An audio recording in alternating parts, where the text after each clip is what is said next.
Hello friends, welcome back in our channel जहां पर हम लोग स्टडी कर रहे हैं डिफरेंट डिफरेंट सॉफ्टवेयर्स के बारे में। तो आज हम यहां पर ऐसा सॉफ्टवेयर स्टार्ट करने के लिए जा रहे हैं जहां पर आप अलग अलग वैरायटीज के जो भी बिजनेस होते हैं उन सबको एक ही सॉफ्टवेयर में डिफरेंटली यूज कर सकते हो। लाइक कि अगर आपका इलेक्ट्रॉनिक्स का कोई शॉप है तो उसके लिए पर्टिकुलरली ये सॉफ्टवेयर आप यूज कर सकते हो। अगर आपका ग्रोसरी का शॉप है तो उसके लिए भी आप ये यूज कर सकते हो। और इवन अगर आपका मेडिकल का कोई मेडिकल का कोई कंपनी है, मेडिकल का कोई शॉप है, तो उसके लिए भी आप ये सॉफ्टवेयर पर्टिकुलरली यूज कर सकते हो। तो यही कि हम ये बोल सकते हैं ये सॉफ्टवेयर आप मल्टीपर्पज के लिए, लाइक कि मल्टी पर्पज हम यहाँ पर बोल सकते हैं कि अलग अलग बिजनेस के लिए आप एक ही सॉफ्टवेयर यूज कर सकते हैं। तो सबसे पहला प्रोसीजर तो कि हमें ऑलरेडी पता है, सबसे पहले हमें क्या करना पड़ता है, एक कंपनी क्रिएट करनी पड़ती है जिसमें आपका सारा शॉप का कंपनी का नाम रहता है। कंपनी का नाम, उनका address, country, city, state, taxation number, mobile number, email, website, जो भी इंफॉर्मेशन आपकी होती है वो सारी आपको एंटर करनी पड़ती है। Book starts on and closing on this, and after that you need to click on, आपको क्रिएट बटन पे, क्रिएट कंपनी पे क्लिक करना होता है। एंड सो आई मतलब लाइक कि मैंने यहाँ पर ऑलरेडी एक कंपनी क्रिएट किया हुआ है, तो डायरेक्टली मैं उसे ओपन कर लेती हूँ। तो अभी हम यहाँ पर देखेंगे, आपके पास यहाँ पर अभी अवेलेबल है, पूरा का पूरा डैशबोर्ड अवेलेबल है जहाँ पर हम सेल्स की एंट्री, परचेज की एंट्री, रिसीप्ट, बैंकिंग, आइटम्स का आइटम क्रिएट करना, अकाउंट्स क्रिएट करना, लाइक ईच एंड एवरीथिंग हम यहाँ पर वन बाय वन स्टडी करेंगे। तो यहाँ पर अभी हम देखेंगे मास्टर्स टैब में अकाउंट्स कैसे क्रिएट करते हैं। तो जैसे कि हमें ऑलरेडी पता है, हमने ओनली हमारी प्रीवियस वीडियोस में काफी देखा भी है कि कैसे हम अकाउंट्स क्रिएट करते हैं। तो आज यहाँ पर एक और अकाउंट, जैसे कि अगर आपको कोई पुराना अकाउंट ओपन करना हो, लाइक इस अकाउंट का आपको ओपन करना है, तो आपको जस्ट यहाँ पर डबल क्लिक करना है और आप यहाँ पर अकाउंट को ओपन करके, और अगर इसमें आप कुछ चेंजेस करना चाहते हैं, कुछ अपडेट करना चाहते हैं, तो वो भी आप अपडेट कर सकते हैं और आपको अपडेट पे क्लिक करना होगा। एंड आफ्टर दैट आपको मैं बताती हूँ कि अगर कुछ नया अकाउंट क्रिएट करना हो तो उसके लिए क्या प्रोसीजर है।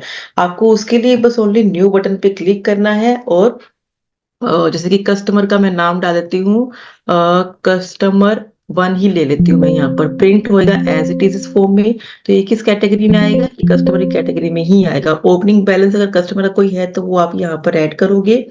टैक्सेशन नंबर अगर कस्टमर का है तो आपको यहाँ पर ऐड करना है, और आपको यहाँ पर एक शॉर्टकट अवेलेबल है जिसके थ्रू आप डायरेक्टली कस्टमर का सारा डाटा फैच कर सकते हो with the help of this option, gate account information with GST number.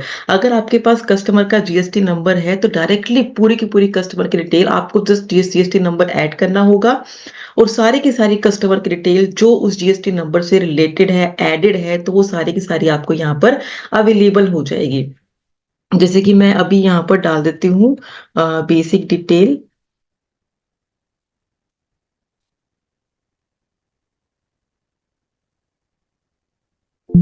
आपको जस्ट ये ध्यान रखना है कि हमेशा आपको यहाँ पर एंटर का यूज करना है instead of tab and mouse. तो अभी मैं यहाँ पर रफली कुछ भी वैल्यूज एंटर कर रही हूँ।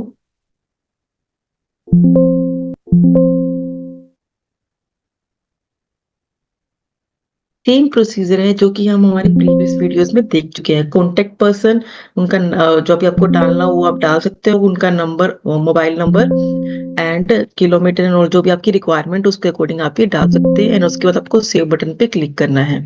तो ये था प्रोसीजर नॉर्मली क्रिएशन का, जिसके थ्रू हमने क्या किया, अभी कस्टमर क्रिएट किए हैं। तो कस्टमर को अगर आपको देखना हो तो हमने एक सी कस्टमर पे क्रिएट किया था, तो हम यहाँ पर देख भी सकते हैं। ठीक है, तो आप ये देख सकते हो, ये कस्टमर जस्ट हमने यहाँ पर क्रिएट किया कस्टमर वन के नाम से। ठीक है, तो ये प्रोसीजर है कस्टमर क्रिएट करने का। ऐसे ही आप बैंक की एंट्रीज, लाइक कि कोई बैंक का डेटा है, आपको बैंक ऐड करना हो, जैसे लाइक कि पीएनबी बैंक ऐड करना हो, एसबीआई, वट जो भी आपका बैंक है वो आपको ऐड करना हो, तो सेम प्रोसीजर आपको फॉलो करना है। जस्ट आपको ये ध्यान रखना होता है कि आपको वो कैटेगरी किस ग्रुप में डालनी है। जैसे लाइक कि बैंक का अकाउंट क्रिएट करे तो बैंक अकाउंट में जाएगा, कस्टमर का करे तो कस्टमर में जाएगा, सप्लायर का करे तो सप्लायर में जाएगा। अब उसके बाद हम यहाँ पर देखते हैं आइटम्स कैसे ऐड करने हैं। सपोज कि यहाँ पर ऑलरेडी ये बाय डिफॉल्ट आइटम्स ऐड हो रखे हैं, बट हम हमारा न्यू आइटम अभी क्रिएट करेंगे। और अगर आपको कुछ भी एडिट करना हो तो डायरेक्टली आपको उस आइटम को चूज करना है, डबल क्लिक करके आप उसमें कुछ भी एडिट भी कर सकते हो।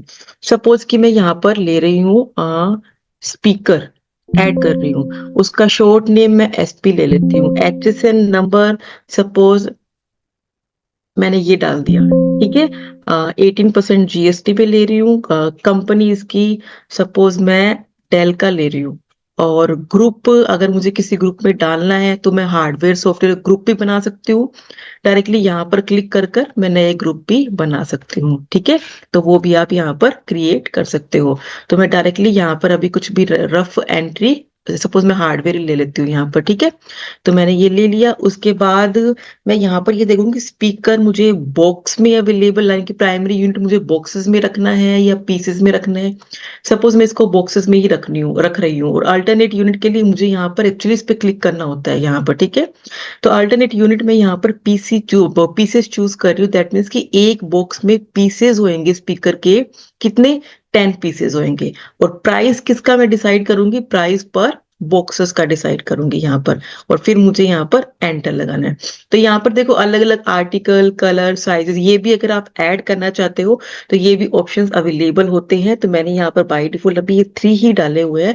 बट अभी मैं यहाँ पर ये कुछ भी मेंशन नहीं कर रही हूँ। आर्टिकल नंबर, सीरियल नंबर भी होता है। सपोज ट्रैकिंग पर्पस के लिए हमें हर प्रोडक्ट का सीरियल नंबर डालना होता है, तो वो भी आप यहाँ पर डाल सकते हो। यानी कि आपको यहाँ पर टिक करना होगा और जब भी आप एंट्री करोगे तो आपको वो डालना पड़ेगा। तो अभी मैं यहाँ पर ये कलर साइज कुछ भी नहीं ले रही हूँ। नॉर्मली मैं परचेज प्राइस डिसाइड कर रही हूँ। सपोज कि मेरा परचेज प्राइस है 400 स्पीकर के लिए, ठीक है। नेक्स्ट मेरा सेल प्राइस सपोज मैं ले लेती हूँ 500। एंड नेक्स्ट एमआरपी सपोज ये है इसका 600 है। And then basic price is equal to like sale price में ले लेती हूँ यहाँ पर। और मिनिमम सेल वैल्यू मैं यहाँ पर डाल देती हूँ ये वाली। बार कोड अगर मुझे कुछ डालना है तो 1011 मैंने ये डाल दिया, 101 डाल दिया मैंने, okay. And opening quantity boxes की कितनी है, लूज पीसेस कितने हैं, वो आप यहाँ पर ऐड कर सकते हो। और ओपनिंग वैल्यू अगर आपको डालना हो तो वो भी आप यहाँ पर डाल सकते हो। बट अभी मैं रफली कुछ भी ऐड नहीं कर रही हूँ। मैं डायरेक्टली जो हमारे आइटम्स है ओनली वो डाटा एंटर कर रही हूँ। जस्ट मैंने क्लिक किया और सेव पे क्लिक करके मुझे ये डाटा स्टोर करना है। और अगर आप उस आइटम की फोटो ऐड करना चाहते हैं तो उस आइटम की आप फोटो भी ऐड कर सकते हैं। तो सिंपल सा प्रोसीजर था ये आइटम्स को सेव करने का, ठीक है। तो ऐसे हम आइटम्स एंटर कर सकते हैं। तो सिंपल सा वे है। तो आप भी इजीली कर सकते हैं। जैसे कि अभी हमने क्या क्रिएट किया, हमने अभी स्पीकर क्रिएट किया। तो अभी हम चेक कर लेते हैं। मैं सर्च पे क्लिक करके डायरेक्टली सर्च कर रही हूँ, देख लो यहाँ पर ये ऑप्शन आ चुका है। तो ये हमारा डाटा एंटर हो चुका है। सो ये था ऑल अबाउट लाइक कि मास्टर्स में हम अकाउंट कैसे क्रिएट करते हैं एंड देन आइटम्स के थ्रू हम लोग आइटम कैसे ऐड करते हैं। तो नेक्स्ट वीडियो में हम डिस्कस करेंगे अगर हमें एंट्रीज करनी होती है सेल की तो वो हम कैसे कर सकते हैं। टिल देन आप लोग इतना टॉपिक कवर करें। And still if you have any kind of doubt तो आप मुझसे with the help of comment section deal कर सकते हैं। Thank you.